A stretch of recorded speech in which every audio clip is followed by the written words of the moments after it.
საქართველოში საჯარო სამსახურებში დასაქმებულებს ხელფასები გაეზარდათ. საკითხს გორის საკრებულოს სხდომაზეც უყარეს კენჭი. საკრებულოს თავმჯდომარის მარლენ ნადირაძის განმარტებით, ყველა თანამშრომელს ხელფასები 10%-ით გაეზარდებათ. მატება საჯარო დაწესებულებაში შრომის ანაზღაურების შესახებ კანონით არის გათვალისწინებული. დოკუმენტის მიხედვით გორის მუნიციპალიტეტის მერის კონსტანტინე ბუზალაძის ხელფასი 8,042 ლარია. პირველი მოადგილის 6,441, მეორე მოადგილეების 5,627. გორის მერს სულ 3 მოადგილე ჰყავს. საკრებულოს თავმჯდომარის ხელფასი თვეში 7,408 ლარია, პირველი მოადგილის 5,798 ლარი, მეორე მოადგილის 4,670. საკრებულოს თავმჯდომარეს 2 მეორე მოადგილე ყავს. კომისიის თავმჯდომარეების ხელფასი 4,016 ლარია. საკრებულოში 5 კომისიაა. ფრაქციის თავმჯდომარი 3,542 ლარია, სულ 3 ფრაქციაა. ფრაქციის თავმჯდომარის მოადგილის 2,898, სულ 9 მოადგილია.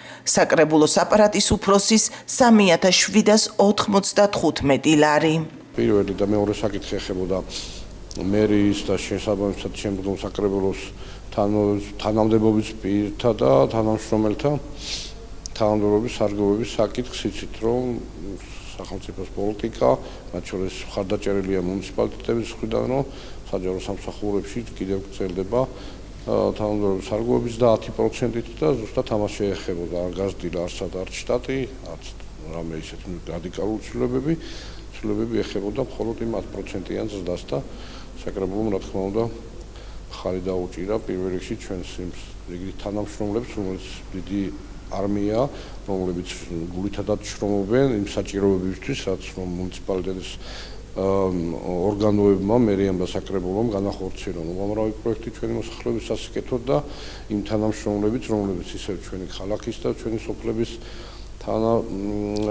ცხოვრებლები არიან, ჩვეულებრივი ოჯახები და ადამიანები ხო გჭირდებათ სახელმწიფოსი და მუნიციპალიტეტების მხრიდან მხარდაჭერა, მათ შორის ამ ნაწილში, რომ მათი შრომა დაფასდეს და ამ ეტაპზე 10%-ით იქნა კიდევ გაზრდილი მათი ხელფასები და შრომის ანაზღაურება.